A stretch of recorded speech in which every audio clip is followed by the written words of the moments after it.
pastor. Paz. Eu perdi o tempo aqui, deixei o pastor falar muito, cortou um pouco seu tempo, então você tem uns 20 Não, minutos. tranquilo, está tudo bem, está tudo certo. Aí para o Senhor. Pedir uma oração sobre o Senhor. Pai, estamos aqui, então, perante o Senhor. Muito obrigado por o Senhor ter trazido o pastor Jones aqui para falar as tuas palavras para nós. Ajude-nos a entender as suas palavras, Senhor. Muito obrigado, então, pela tua bênção e por o Senhor ter trazido aqui o pastor Lucas aqui perante nós. Senhor, abençoa ele, então, em nome do nosso Jesus Cristo Nazaré. Amém, amém e amém. Amém, amém. Glória a Deus. Estão todos me ouvindo bem? Glória a Deus. Irmãos, eu gosto sempre de fazer uma análise das coisas que a gente ouve e das coisas que estão acontecendo ao nosso redor. Essa análise, ela ajuda a gente mapear o nosso coração e colocar as coisas no devido lugar para que nós possamos eliminar aquilo que realmente não está sendo de acordo à vontade de Deus. Então, eu sempre gosto dessas análises, porque depois disso, que a gente faz uma análise como a gente vai fazer agora, a gente ouve a voz de Deus dizendo o que nós devemos fazer. Eu, pelo menos, vejo isso acontecer quando eu faço no meu coração esse levantamento da minha condição espiritual. O que está acontecendo comigo agora, dentro do meu coração, comigo hoje, dentro do meu coração. Então, eu espero agora que vocês façam essa análise junto comigo, no mesmo espírito de sondar o próprio coração de vocês e ver aquilo que qual é a sua condição hoje, para que você corrija os seus passos. A gente sabe que o nosso foco é o Senhor Jesus Cristo, nenhum outro, não tem outro foco a não ser o Senhor. A palavra de Deus diz para nós não nos desviarmos nem para a direita, que é querendo ser muito justo, e nem para a esquerda, que é o mundo, o pecado. Então, nós temos esses dois lados, porque o que quer ser muito justo, ele se engana com aquilo que ele pratica. E o que é o pecado, ele se apaixona pelo erro e pelo mal. Então, veja como eu uso as palavras. Eu já coloquei aqui os dois extremos, porque eu estou mostrando que o caminho está no meio. Você não deve buscar excesso de justiça para que você não ache que você é a última bolacha do pacote, como diz o ditado, né? É a cereja do bolo, mas que você conserve a sua humildade e o seu temor. E você também não vai abrir precedente para qualquer pecado, qualquer iniquidade, qualquer erro do seu coração, assim como o mundo faz. Então, vamos ver como o mundo se comporta, em primeiro lugar. O pastor Jones falou muito sobre o religioso. Mas como é que o mundo se comporta? O mundo, ele segue assim, vem um pensamento na mente, ele faz, vem uma ideia, ele executa, vem um desejo no coração, ele corre atrás. Então, o que o mundo pensa quando ele age dessa forma? Ele pensa que ele está obedecendo à sua própria vontade. Porque ele fala assim, quem está no mundo, o pensamento é meu, então eu faço o que eu penso. O desejo é meu, então eu faço o que eu quero. E aí eu estou livre, eu estou livre, porque eu faço o que eu penso, faço o que eu desejo. Mas acontece, irmãos, que nós estamos inseridos numa realidade espiritual. Se nós estivéssemos longe de qualquer demônio, longe de qualquer guerra espiritual, longe de qualquer coisa, e Deus tivesse nos dado a capacidade de pensar e sentir, não haveria problemas, porque você pensaria e sentiria sem nenhuma influência. Então, quando houve a queda, o homem perdeu a capacidade de autonomia, de se gerir ele mesmo. Ele precisa de Deus e do Espírito Santo para gerir a sua vida. Então, veja, os próprios pensamentos dos homens, vamos supor que existisse um lugar que Deus colocasse nós nesse lugar e não tivesse demônio nenhum, espírito nenhum, tentação nenhuma. O que aconteceria conosco? Nós teríamos os pensamentos da carne e os desejos da carne. Não teríamos meios de fazer. aquilo que a gente pensaria ou imaginaria, mas o próprio pecado, né, que foi aquele que nós herdamos na nossa carne, estaria conosco. Então, isso não significa que nós teríamos liberdade, porque essa liberdade, ela vem quando você volta a ter comunhão com Deus. Então, o que a graça veio fazer conosco? A graça veio nos devolver a liberdade perdida. Só que nós estamos reconquistando essa liberdade perdida dentro de um cenário de guerra. Qual é o cenário de guerra que nós temos? É a guerra contra a nossa própria natureza, que está se inclinando para as coisas erradas, pecaminosas e do mal, e o próprio inimigo nos atacando, porque ele quer nos conduzir para lá ou para cá, né? Nos desviar do foco que é Jesus. Então, isso é o que acontece. Então, veja só, eu estou dando uma explicação bem clara, espero que todos estejam aí entendendo qual é a sua condição de vida. Então, quando você faz essa análise, você vai ouvindo as minhas palavras e vai comparando com o que você está vivendo agora. Amém? Então, você já ouviu várias palavras e aí você fala assim, eu estou nessa posição, eu estou naquela, o inimigo está me atacando aqui, está me atacando ali. E você vai aí, nesse exato momento, confessando os seus pecados, pedindo perdão a Deus, se reposicionando no foco que é Jesus. Entenderam? Se vocês tiverem alguma pergunta, coloca aqui no chat, que aí a hora que eu ver aqui, o pastor João, ele está aí, né? Ele está escondido, né? Está invisível. Ele libera a pergunta para eu ver aqui e aí eu respondo, tá bom? Então, entenderam então qual é a posição que nós temos agora para nós fazermos a nossa análise? Nós vamos conversar com a palavra de Deus e vamos ver qual é a nossa posição. O porquê que isso é importante? Porque nós vamos lavar os pés uns dos outros, ou lavar o nosso próprio coração das nossas tristezas, angústias e mágoas e pesos, ou seja, trazer tudo para o Senhor, entregar na mão dele depois disso, porque nós vamos identificar aquilo que nós estamos precisando na presença de Deus hoje, nesse exato momento. Amanhã é outro dia, cada dia nós temos o seu mal e Deus vai cuidando de nós à medida que nós nos apresentamos para o Senhor. Então, a atitude de quem está, né, querendo recuperar o foco, que é Jesus, é se apresentar a Ele, certo? É buscá-lo, é amá-lo, certo? Essa é a situação. Então, veja só, nós temos que afastar as coisas que não são o verdadeiro evangelho. Além de repreender o mal, tirar as coisas da nossa carne, nós temos que focar no verdadeiro evangelho. Então, quando a gente foca no verdadeiro evangelho, brota paz, alegria e vontade de servir a Deus. Não brota ego, não brota autojustificativa e não brota desejos ruins, que são os desejos do pecado, né? Então, é claro que amanhã é outro dia, é outra luta, é outro pensamento, é outra situação, mas nós estamos aqui exercitando hoje fazer isso para resolver uma etapa hoje. Você vai aprender e amanhã você vai executar isso para você na sua casa, amanhã até o sábado que vem. Aí você pode até testemunhar aí, colocar o que aconteceu, como foi que você se posicionou. Então vamos ver lá. Paulo fala em Romanos 6 a seguinte pergunta. Ele faz uma pergunta, Romanos 6, tá? Coloque aí Romanos 6, onde você estiver com a Bíblia, e vamos lá. Que diremos, pois? Permaneceremos no pecado para que a graça abunde? O que ele está perguntando? Ele está perguntando assim, olha, gente, tinha tanta gente com tanto pecado e Deus teve tanta misericórdia que a misericórdia dele superabundou, passou a medida do pecado.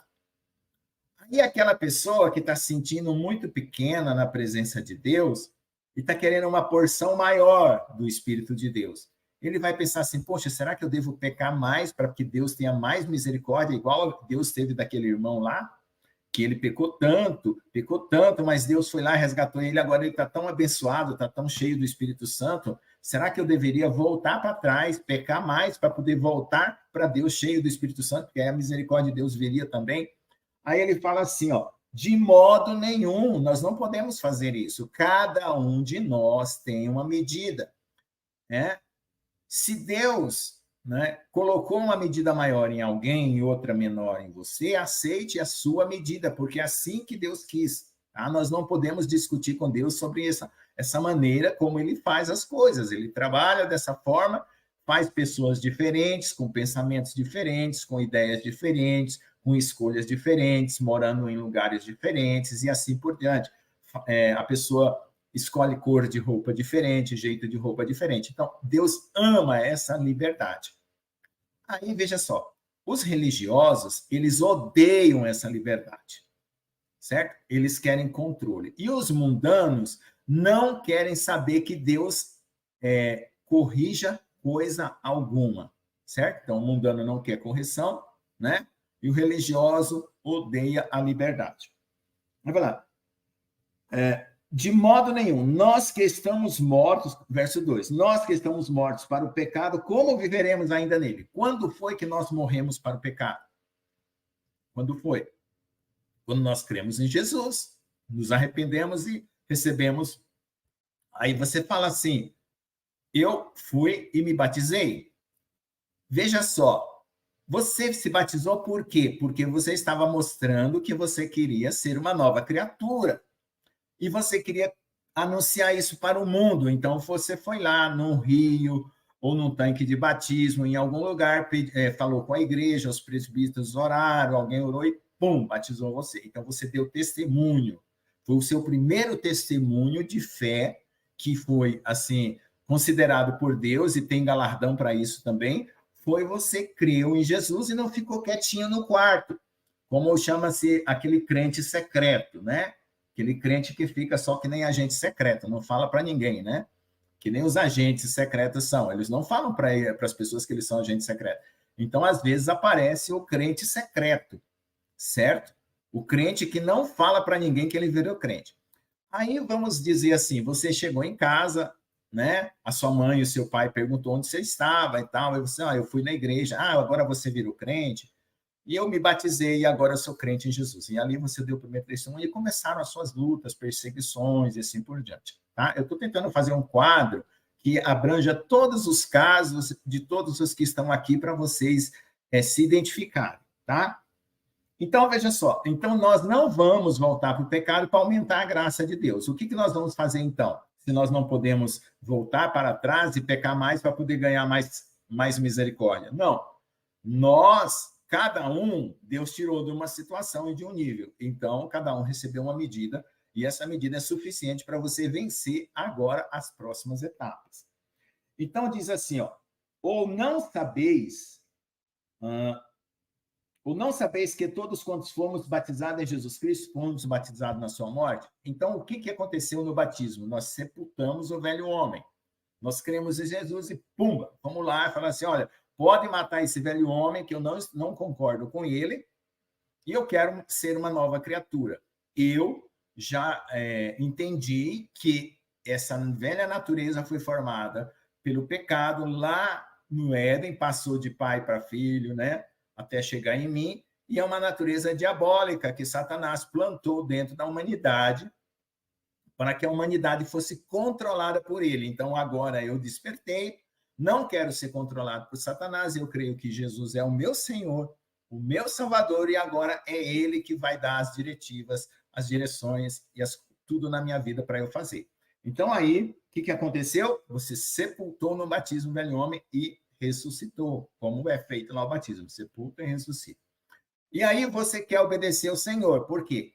Porque você entendeu que Ele te amou, morreu na cruz, né? Você tem a gratidão, e a gratidão faz você ser voluntário, querer obedecer, querer ouvir, querer entender, querer fazer. E aí vai começar a gerar o amor no seu coração, o amor por Deus, né? O amor pelo próximo e assim por diante. Tá bom? Então, de sorte que fomos sepultados, o verso 4 agora, sepultados com ele pelo batismo na morte, para que com Cristo ressuscitado dentre os mortos pela glória do Pai, assim andemos também em novidade de vida. Então, no momento que você creu, batizou, né, imergiu, saiu, dali você começou uma nova vida. E como que é essa nova vida? Será que a nova vida é eu andar com a roupa aqui apregando até aqui para não mostrar as partes do meu corpo? Será que essa nova vida é eu falar assim, ó Senhor, Deus eterno, todo impostado de voz? Será que é essa a nova vida? Não, irmãos, essa é a vida religiosa, certo? Ou será que a minha vida é aquela de, agora eu vou para o bailão mesmo e tal, eu vou pecar porque Deus já me perdoou? Essa é a vida do mundo. Entenderam a diferença? O religioso fala bem assim, e o mundano quer voltar para o velho homem. Então, está vendo a diferença? A nova vida agora é amar a Jesus, ouvir sua voz, obedecer, fazer a sua vontade. Mas será que eu vou obedecer como eu obedeci a Satanás, que me levava para o mundo e me arrastava? Vai, usa droga, usa isso, usa aquilo, bebe, fuma, faz isso, faz aquilo. Será que é isso que é a nova vida? Ser obrigado a servir a Jesus porque ele está mandando? Não. O que o Senhor quer? Coração. Coração é expressão natural, espontânea do amor de Deus em você. Então, essa é a nova vida. Então, pense bem. Em primeiro lugar, coração. Aí você vai lembrar de coisas que estão guardadas no seu coração. Você é uma nova criatura, mas você agora precisa tratar disso. Então, o que você vai fazer quando você descobrir uma mágoa, um sentimento, uma tristeza, uma revolta, uma coisa antiga que voltou ali na sua memória? Você já é um cristão, está indo na igreja, está indo trabalhar, está cantando louvor, está acordando de manhã feliz porque Jesus te salvou e você vai esperar a volta dele. Então, o que acontece quando você ouvir uma voz ou um sentimento, né? Ou religioso ou do mundo? O que você vai fazer? Você vai trazer diante de Deus. Você simplesmente vai trazer diante de Deus. Senhor, está surgindo esse pensamento assim, está surgindo esse pensamento assado, está surgindo esse sentimento assim, está surgindo esse sentimento assado. E você fala assim, Senhor, está nas tuas mãos, tira, limpa e renova. Pronto. E não fica ali tentando fazer força, deixa o Senhor trabalhar, ele vai fazer você esquecer, passar por uma outra situação, aquilo não vai perder a importância, certo? Aquilo vai perder a importância e você vai seguir em frente, tá? Então, nós fomos sepultados. Sepultado é uma coisa que não volta mais, certo? Com ele pelo batismo na morte, para que com Cristo fossem ressuscitados pela glória de Deus Pai, assim andemos também em novidade de vida. Então, essa novidade de vida já vai ser algo que começa a acontecer. Só que você fala assim, poxa vida, eu fui sepultado com Jesus, ressuscitei? Não. Olha só, eu estou com a mesma carne, a mesma pele, eu não ressuscitei ainda. Mas nós estamos começando uma obra de dentro para fora. Lembra da pipoca que eu falei? A pipoca é a história de dentro para fora. Então, você vai começar uma obra com Jesus, né? Na verdade, é o Senhor fazendo em você, não você fazendo, você se deixa fazer, se rende e de dentro para fora. Então, esse processo vai chegar um dia à conclusão. E essa conclusão é quando Jesus estiver pronto dentro de você e ele vai brotar, que é a transformação da noiva, que é o arrebatamento, que é a ressurreição dos mortos para aqueles que já morreram, entendeu? Então você está nessa jornada para esse dia. E isso é que vai importar agora. Eu foco em Jesus para chegar nesse dia. Então, verso 5, porque somos plantados juntamente com ele na semelhança da sua morte, também seremos na ressurreição, entenderam? Sabendo isso, que o nosso velho homem foi com ele crucificado, para que o corpo do pecado seja desfeito, para que não sirvamos mais ao pecado. Então, dentro de nós, existe como se fosse um corpo igual a esse daqui que está para fora, que é o corpo do pecado. Esse corpo do pecado, ele dá um olhar, aquele olhar malicioso, ele fala as palavras maliciosas, ele procura ouvir coisas maliciosas, sentir coisas maliciosas e pensar coisas maliciosas. Só que aí, como você creu, você crucificou aquele velho homem. Está lá crucificado, ele está lá na cruz gemendo. Está crucificado, deixa ele lá. É a sua carne, deixa ela lá, não fica se preocupando, ai, tadinha dela, ela está sofrendo, ai, meu Deus, vou tirar minha carne da cruz, porque ela está... Não faça isso, certo? Não faça isso, deixa ela morrer. Olhe para Jesus. Ah, mas está tendo angústia no meu coração, pastor. Eu estou tendo tristeza, eu estou tendo dívida, eu estou tendo. Não, pare de reclamar. Olhe para Jesus e agora ande, vai para frente, vai andando, que Deus vai te dar alegria espiritual. Você vai subir um degrauzinho, outro degrauzinho, outro degrauzinho, esperança, misericórdia. Lembra da escadinha que uma vez eu falei aqui, né? Tem até lá em Paulo, Romanos 5, né? Tem a escada de Paulo, a escada de Pedro, que eu falei que você vai subir nos degraus. Olha lá, Romanos 5 diz assim, ó, a tribulação produz paciência. Quando você começar a tribular, pensa na paciência, para você conquistar a paciência. Depois da paciência, você fala assim, ah, agora eu quero ter experiência. Depois da experiência, fala assim, ah, eu quero me encher de esperança. E a esperança depois leva para onde? Para o amor. Aí você vai começar a amar. Pronto, maravilhoso. Vai para frente, essa é a graça, essa é a misericórdia. Tá bom? Então, vamos lá. O corpo do pecado, esse corpo cheio de problemas, cheio de miséria, que consome muita comida, que consome bebida, que quer a euforia do mundo, e esse corpo que do pecado que é narcisista, quer que todo mundo fique com dosinha dele, ai, tadinho, que todo mundo bajule ele, tem que ser desfeito, porque é o velho homem. Ponto final. Você tem que brotar nova criatura. Tá bom? Então, vamos lá. Então, não é mais para servir ao pecado, verso 6, porque aquele que está morto está justificado o pecado. Você está morto?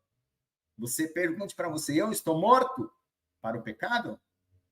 Né? Eu estou morto? Então, considere-se como morto, se você ainda está meio remexendo aí, querendo viver do velho homem. Não, considere-se morto, eu estou morto. Igual eu fiz quando, em 2019, aconteceu aquele negócio no mundo, né? Todo mundo sabe. Eu falei assim, eu fechei as portas do mundo, não quero saber nada do mundo, eu estou morto para o mundo. Né? Então, considere-se morto para o pecado. Morto, você está morto.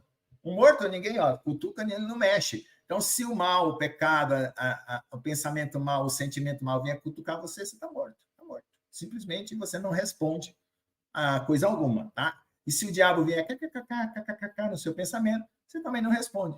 Ignora. Está morto. Morto. É morto. Tá bom? Ora, se já morremos com Cristo, cremos que também com ele viveremos. Então, qual é a sua atitude de crer que você vai viver com Cristo? Ora, se Jesus morreu na cruz, ele ressuscitou. Se eu morri com ele, eu vou ressuscitar. Então, eu começo a viver essa vida ressurreta. Amém? Então, vamos lá. Sabendo que, tendo isso, verso 9 agora, vamos continuar essa caminhada até você encontrar todos os pontos da sua vida, organizar ela, consciência e o coração e brotar alegria. O resultado disso aqui é amor e alegria para Jesus. É isso que nós estamos querendo chegar, tá bom? Então, vamos lá. Sabendo que, tendo Cristo ressuscitado dentre os mortos, já não morre. A morte não tem mais domínio sobre ele. Ora, se a morte não tem mais domínio sobre Jesus, também não tem mais domínio sobre nós. Nós não acabamos de nos identificar com ele, nós não acabamos de nos entregar para ele, nós não acabamos de render-se para ele. O que acontece com ele acontece conosco. Simples. Então, eu vou ser arrebatado, eu vou ser isso, aquilo. Fica com Jesus e deixa ele trabalhar. Certo? Tem muita gente com medo do apocalipse, medo do arrebatamento. Fica assistindo só vídeo louco que só põe medo, pavor. Pare de ficar vendo coisa que põe pavor. Pregação pavorosa de medo, de culpa. Pare com isso. Ou então tem gente que fica só vendo vídeo de Satanás. Do que o Satanás está fazendo no mundo, do que é isso, do que é aquilo. Pare também com essas duas coisas. Um é sujo, o outro é mal lavado. Fique na graça, no conhecimento de Jesus. Jesus fala assim, Senhor, eu quero te conhecer mais, eu quero te amar, eu quero te beijar, eu quero te abraçar, mas eu quero ficar contigo, não interessa o que está acontecendo lá de fora. Amém? Então, vamos lá. Então, a morte não tem mais domínio sobre Jesus, tem mais. Pois, quanto ao morrer, ele morreu uma vez para o pecado. Mas quanto a viver, vive para Deus. Pronto, agora você também vai viver para Deus. Assim também nós, verso 11, considerai-vos como mortos para o pecado, mas vivos para Deus, em Cristo Jesus, nosso Senhor. Não reine, quer dizer, o pecado não toma domínio, não se torna o rei do seu corpo, portanto, o pecado no seu corpo mortal, para que ele obedeça em suas concupiscências. Não deixe ele reinar, agora o rei é Jesus. Acabou, o rei é Jesus. Então, irmãos, fazendo isso, você está evitando ser um fariseu e está evitando ser um mundano. Entende?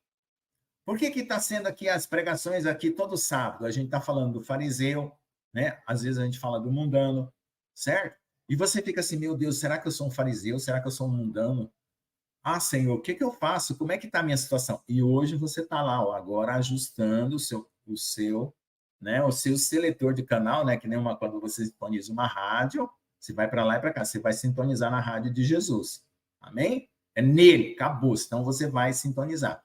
Quando surgiu amanhã a luta, a tribulação, lembra-se dessa palavra e faz o que está dito. Foca em Jesus, conta para ele o que está acontecendo, ora e vai fazer as coisas dele. Se você é dono de casa, vai cuidar da sua casa. Se você é mãe, vai cuidar do seu filho. Se você é esposo, vai trabalhar, vai cuidar da sua família. Mas vai em frente. Não fica perdendo tempo. Preocupado, ansioso, né? Como uma noiva descabelada, desarrumada, né? Não, vai lá, vai se preparar para o casamento. Jesus está voltando. Amém? Vamos lá. Não reine, portanto, o pecado em vosso corpo mortal, para me obedecer em sua concupiscência. Então, não é para obedecer, né? Ignora. Nem tampouco apresentem vossos membros ao pecado por instrumentos de iniquidade, mas apresentai-os a Deus como dentre os mortos, como vivo dentre os mortos, e vossos membros a Deus como instrumento de justiça. Então, você vai falar assim, o meu desejo está aqui, eu vou lá fazer o meu desejo, eu vou lá fazer o meu pensamento. Não apresente isso. Apresente-se para Deus. Senhor, eis-me aqui, me mostra o que o Senhor quer nesse dia, me mostra qual é a tua vontade e eu quero obedecer. Aí vem outra vontadezinha aqui, a vontade mundana e a vontade religiosa. Apaga. Vai para a vontade de Deus. Foca nele. Entendeu? Foca nele. Então, aí o pecado, verso 14, não terá domínio. Ele ainda vai existir aqui. Vai pipocar aqui, pipocar ali, o pensamento mal, a coisa vai não ter domínio. Ele não vai dominar você. Por quê? Deus nos libertou do domínio do pecado, mas a presença do pecado ele ainda não tirou, porque o pecado está por aí, está ao seu redor, está na rua, está no trabalho, está na televisão, está na internet, o pecado está por aí, os pensamentos vêm. Mas, uma hora, o Senhor vai tirar nós da presença do pecado. Pronto, e vamos estar com o Senhor lá no paraíso. Amém? Mas, por enquanto, é só o poder do pecado que nós vamos vencer. Certo? Amém? Então, vamos lá. Olha aí, já vou... Apareceu para atrapalhar. Brincadeira. Vamos lá. Eu só concluí essa parte aqui. Pois que pecaremos por não estarmos debaixo da lei? Aí vem só. Mas debaixo da graça de modo nenhum. Olha só. Agora eu vou concluir isso aqui. Porque pensa só. Aí vai chegar o religioso e falar assim, mas você não está cumprindo o 15º mandamento. Você não está cumprindo o 1º mandamento. Você não está cumprindo tal mandamento. Meu Deus do céu. Vou voltar para a lei? Que isso, acabei de descobrir Jesus, agora eu vou obedecer ele. Pergunta para Jesus, esse negócio da lei aqui, como é que eu faço, Senhor? Como é que eu obedeço? Pronto, simples. Não fica ouvindo o religioso, essa lei aqui, essa lei ali. Não, esquece esse cara aí tá complicado. Ele não tá segurado em Jesus. Certo? Ele não tá. Ou ele tá segurado na justiça dele, eu sou santo. Ou ele tá no mundo e tá escondendo, né? Tá pecando e tá escondendo para a igreja. Certo? Tá bom? Entenderam, então? Dá para continuar muito mais, mas deixa para o próximo sábado, né? Um pouquinho de quero mais, faz bem. Amém? Amém, pastor? Não é tanto rindo maravilhoso. Eu não sabia que você é comediante. Não, é para todo mundo ficar livre, alegre, né? Espontâneo. A graça de Deus é espontânea, não é aquele negócio chato, horrível, né? É verdade. É isso mesmo. Eu gostaria de pedir ao senhor para marcar aí, onde o senhor parou aí, continuasse, porque agora vai pegar fogo. Amém. Agora vai pegar fogo. Romanos 6,14. Dá para ir até o 8, 9. Aqui vai falar da noiva lá no 9. Sim, agora, se o senhor pudesse continuar aí no próximo sábado, fazer o resumo, porque agora vai pegar fogo. O senhor começou a pôr a mão no fogo. Amém, amém, amém. Glória a Deus. Muito obrigado, pastor. Maravilha, realmente, o ensinamento do senhor aí. O senhor gostaria de pedir uma oração para as pessoas, aos irmãos ao redor do mundo, por favor, pastor? Amém. Ó Senhor Deus, amado Pai, Criador dos céus e da terra, Senhor, nós colocamos a nossa vida, mente, sentimentos e pensamentos diante de Ti. Quanta confusão tem sido feita na nossa mente, Senhor, na igreja, nos lugares que a gente frequenta, pessoas que nos atacam, nos atingem, Senhor, e a gente volta para casa triste, Senhor. E às vezes deixa até de orar, deixa até de fazer a Tua vontade, de ler a Bíblia, Senhor. Se dispersa, por quanto? Porque as pessoas têm nos atacado, na igreja, os religiosos, no mundo, os pecadores, Pai. Por favor, venha tirar, Senhor, essas dores, essas angústias dos corações, que ficaram atribulados, Senhor, diante dos seus pensamentos e sentimentos. E às vezes os impulsos da carne retornam, Senhor, e eles ficam sem saber como lidar com isso, Pai. Obrigado, Senhor, por essa palavra, e que o Senhor venha, Senhor, renovar a mente de cada um ao redor do mundo, cada coração, cada sentimento, brotar a espontaneidade, a alegria do amor, de servir, de amar, de fazer as coisas com alegria, com beleza, fazer tudo com perfeição, com doçura, Senhor, com benignidade, Senhor. Faz isso em cada coração, no meu coração, o coração de todos os irmãos na face da terra e de todos os irmãos que estão aqui, na vida do pastor João, do pastor Jones, da pastora Nilva e de todos que trabalham nessa obra ao redor do mundo, em nome de Jesus. Amém. Amém, amém, amém. Muito obrigado, pastor, pela tua presença. Agradecemos a Deus também por ter trazido você aqui hoje. A todos vocês. Fiquem na paz, meu irmão, Deus, querido. Amém. Glória a Deus. Tchau, tchau.